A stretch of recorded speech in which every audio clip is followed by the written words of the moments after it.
Okay, despite the Steam Deck OLED coming out over a year ago and having been built around a 3+ year-old platform, I purchased one last week at the tail end of 2024. Here's why.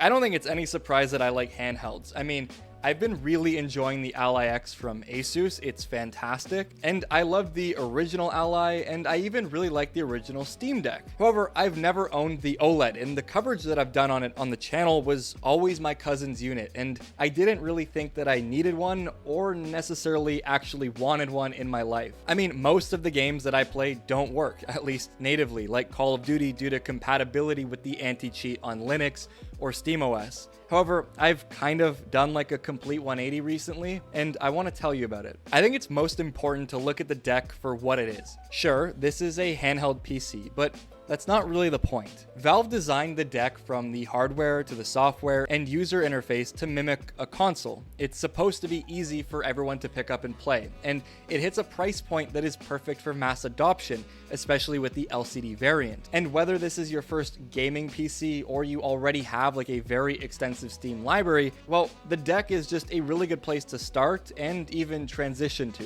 I've been on Steam since 2008. Across multiple accounts, I own hundreds of games, and being able to own a device built around the very software that I've put a lot of time and energy into gives me the feeling of an ecosystem over me dumping my money into this game launcher or that one. And it's not just any software, and PC gamers will know this, but Steam, the storefront behind the whole SteamOS user experience, is actually just the most popular marketplace for PC gamers.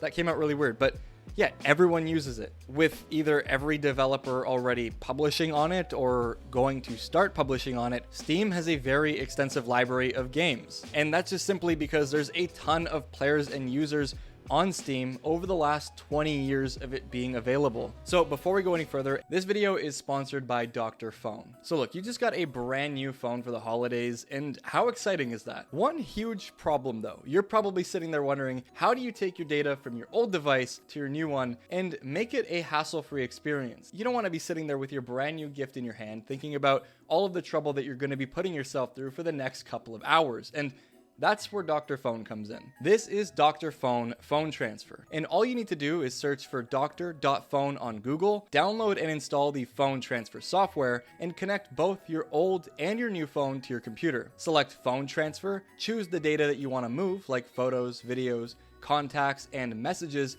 and click transfer. It works seamlessly even if you're switching between iOS and Android. Yes, you can transfer data between iOS and Android and vice versa, and you can do it all with just one click. And just like that, I'm all set. It's a new phone, new data, and I didn't have any problems, and it was a completely stress-free experience. It really is just that easy, and make your holiday phone setup hassle-free by downloading Dr. Phone Phone Transfer using the link in the description, or just search on Google for Dr. Phone and get started. Thank you, Dr. Phone, for sponsoring this video. Okay, now I think it's important to talk about the hardware and get the fluff out of the way, because despite the OLED being a refresh, it's not a new device, and the changes were pretty minimal, at least on paper. So the OLED Steam Deck has the same amount of RAM at 16 gigabytes, but it's nearly 17% faster in terms of its speed at 6,400 megatransfers per second over the 5,500 on the deck. Now, the SoC also saw an improvement in the efficiency realm, going from a 7nm chipset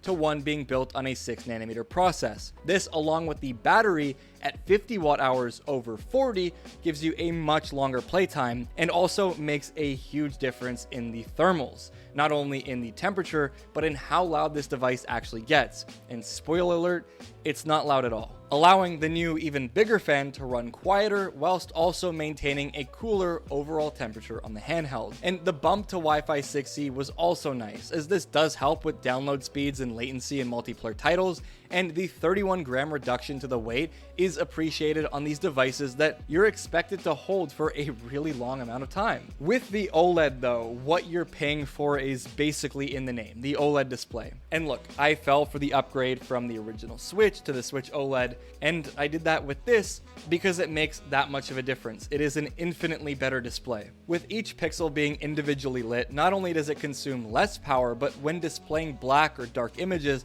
The pixels are off, displaying true blacks, giving you that infinite contrast. It's also much brighter, and what you're playing really does stand out a whole lot more on this device. That extra 0.4-inch jump did help reduce the bezels, which is a good thing, and it makes the device feel more fresh and look a lot more competitive as to what else is on the market. And going from 60 to 90 Hz, although it's not as large as a jump as, say, going from 60 to 120, whereas the Ally X actually has a 120 Hz display, it is still a nice improvement, as the higher frame rate and OLED panel do actually help reduce input latency and gray-to-gray response time by a mile. However, one thing the deck is missing is VRR. So the thing is, with VRR, if you're playing a game like, say, Call of Duty, and you're pushing about 90 to 120 frames per second, on the Ally, it actually syncs with the GPU, that display, and you're getting the output of your frame rate. So if it's displaying 91 frames per second, you are actually seeing 91 frames per second. You're not seeing, an interval. And so with the Steam Deck, what happens is there's certain increments in frame rates going from like 40, 45, 60, and so on. And it's just not necessarily as smooth, and it also can create this kind of feeling of hitching. And it's something that we talked about in my last video comparing these two devices. Now, on the deck, I will talk about why it's not a huge deal in a minute, but going back to what I said, my handheld of choice before ordering the deck was the Ally X. And while the Ally X does have better hardware, can play games that the deck can't, natively at least, or without mods like Call of Duty, I find that I am actually using the Steam Deck more and having a better experience with the titles that I've been playing lately due to a few changes. Firstly, with Valve using outdated hardware, I actually think the OLED holds up, and it really comes down to the support in the community around the deck. There's a constant bombardment of updates coming from Valve on SteamOS, improving the performance in titles, updating the Proton compatibility layer, and feature updates. Whereas the Ally or other Windows handhelds, what you see is what you get. And sure, features can come in Armory Crate, but Windows itself is not built to be a gaming platform. It's simply just a home office operating system that is developed into that over time due to mass adoption. Like with the deck, menus are super easy to get through. Settings can be changed on a fly. Things just work. And the user interface is also laid out in a familiar way. It's super easy to understand where you are, where you want to go, and how to get there. And there's no need to fiddle around with mouse inputs or just hop into a game.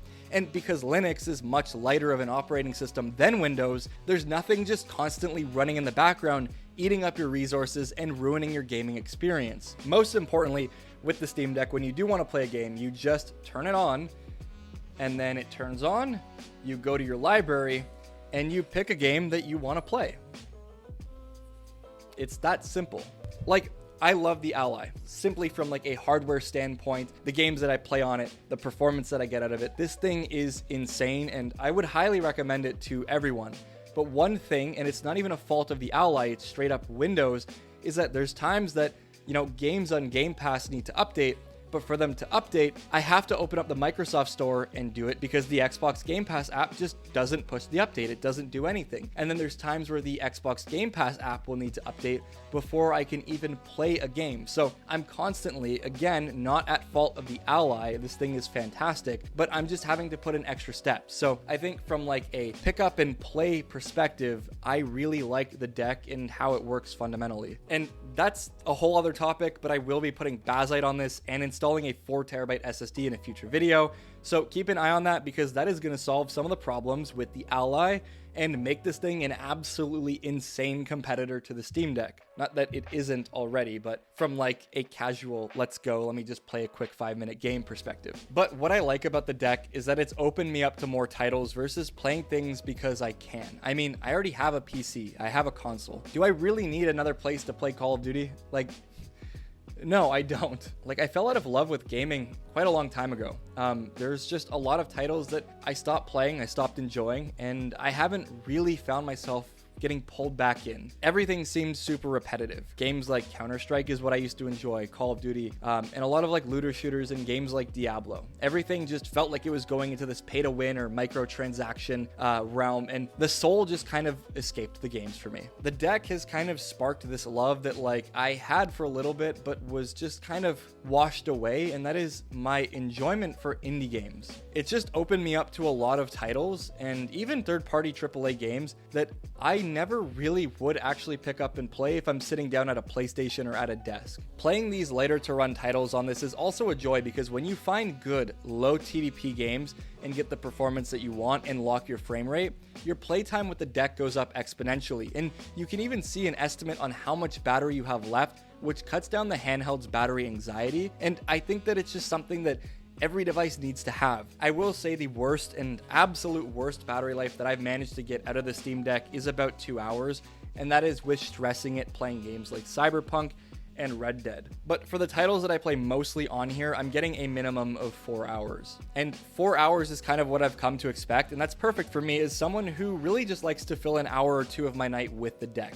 And I'm sure games like Dead Cells, for example, or Hollow Knight or Cult of the Lamb and others are gonna get you much more out of the Steam Deck. But as for right now, I don't really have any complaints about the performance and the battery life that I'm getting with this device. And I will say, coming from the LCD version a while back, yeah, it is a night and day difference because the battery life is phenomenally more better. And let's go circle back to this whole VRR thing that I mentioned earlier. Most of the time when using the deck, I'm locked to a specific frame rate, especially for these demanding titles, whether it's 30, 40, or 60. So the lack of VRR is not a problem. For games like Hogwarts Legacy, it would be nice to have VRR as the deck does fluctuate quite a bit, but when I'm playing story-driven games, I'd rather play at a lower frame rate than take myself out of the immersion by feeling the difference between, say, a scene that takes me up to 90 frames per second and then right back down to 40. And like I said, I could get a better experience out of something like the Ally with those titles, especially something as demanding as Hogwarts Legacy. I mean, come on. I used to care a lot more about frame rate, especially for competitive gaming, but being able to have a title look good and also appreciate it on a great display has gave me more value than anything out of the deck. I mean, there's a reason why my entire desk setup, including this display and this laptop and my phone and everything around me, is OLED now. Like, I simply cannot go back. Now, another thing about the deck that I find that is just invaluable is the amount of support that is actually behind it. The way that I look at the Steam Deck is that, sure, there's going to be a lot of like tinkerers and PC master race people that are actually buying these devices, but this is not necessarily marketed towards those people. This is marketed as a device that anyone can pick up and play. And I think that is phenomenal because the community behind it makes that more valuable. There's a ton of subreddits and forums on Reddit.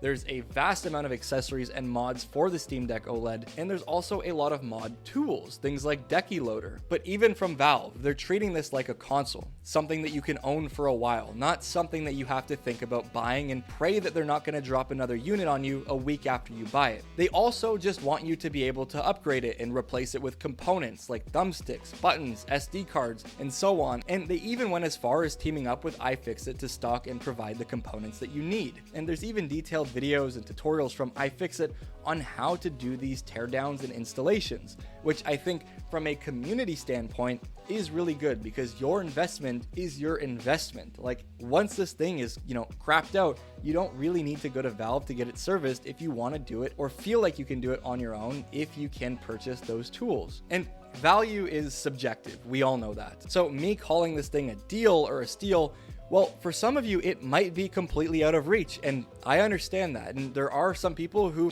would not have to think twice about purchasing this device. But look at it this way. The Steam Deck OLED is $250 less than the Ally X for the 512GB variant that I have. For that $250 in savings, you can pick up a case, a skin, a screen protector, an SD card, and a dock, and many other accessories to get you up and running. And in terms of the experience, I wouldn't say that you're necessarily missing too much. And for what you are missing, things like the display and the efficiency and being able to run it at a lower TDP, as well as the support from the community around the deck, do somewhat actually make up for the difference in hardware between these two devices. So yeah, should you buy the Steam Deck OLED in 2024? It's the second time I've said it like that, in 2024. Well, if you've had your eye on it and have been contemplating the purchase, it's absolutely worth a shot. This device is a quality device from a reputable company who dumps a lot of love into what they build and listens to community feedback. There is no doubt that the Steam Deck OLED not only lasts a handful of years, but also improves over time with the support from the ever-growing community and Valve. And I do not regret this purchase at all. I paid for this thing out of pocket, and it's made me enjoy my games a lot more, to be honest. When I spend a little bit more time with the deck on its own, I would like to do a very good comparison between these two devices and talk about which one I find myself going back to over the other, and I think you might want to stay tuned for that video. If you enjoyed, leave a like and a sub down below. Thank you so much for watching, and I'll see you all in the next one. By the way, before you go, if you can drop a controller emoji for sitting through this entire video, I would really appreciate it. And yeah, I guess see you in the next one. Peace out.